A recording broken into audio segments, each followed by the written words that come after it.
नमस्कार दोस्तों, अगर आप भी किसी कंपनी में काम करते हो तो आपको ग्रेजुएटी के बारे में जानना ज़रूरी है।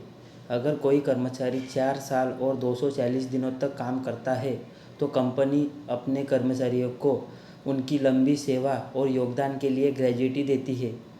यह एक तरह आभार है। आइए अब जानते हैं ग्रेजुएटी के बारे में कुछ नियम। ग्रेजुएटी पाने के लिए कम से कम 5 साल की लगातार सेवा पूरी करनी चाहिए।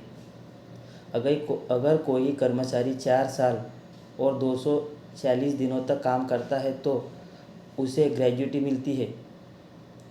मृत्यु या विकलांगता की स्थिति में 5 साल की सेवा पूरी करने की ज़रूरत नहीं होती है।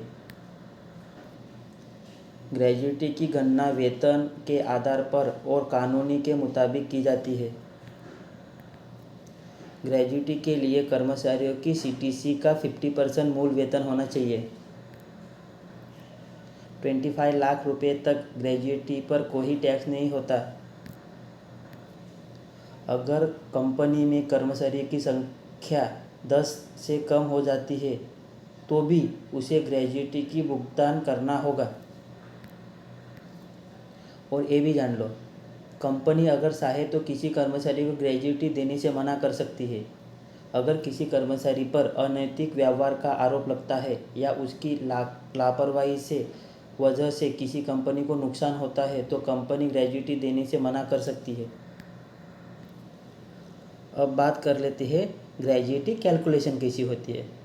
तो दोस्तों यहाँ पे सिंपली यहाँ पे फॉर्मूला है जो कि हम लोग देख सकते हैं।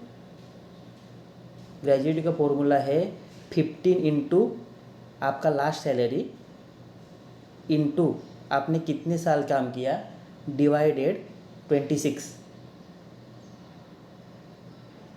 एग्जाम्पल के तौर पर हम यहाँ पे देख सकते हैं, if last drawn salary ₹50,000 and you have 10 year service, you gratuity would be 15 into 50,000 into 10 year divided 26 is equal to 288,461। यानी कि आपकी 50,000 सैलरी है और आपने 10 साल काम किया है तो आपकी ग्रेजुएटी बनती है 2,88,461 रुपीज़।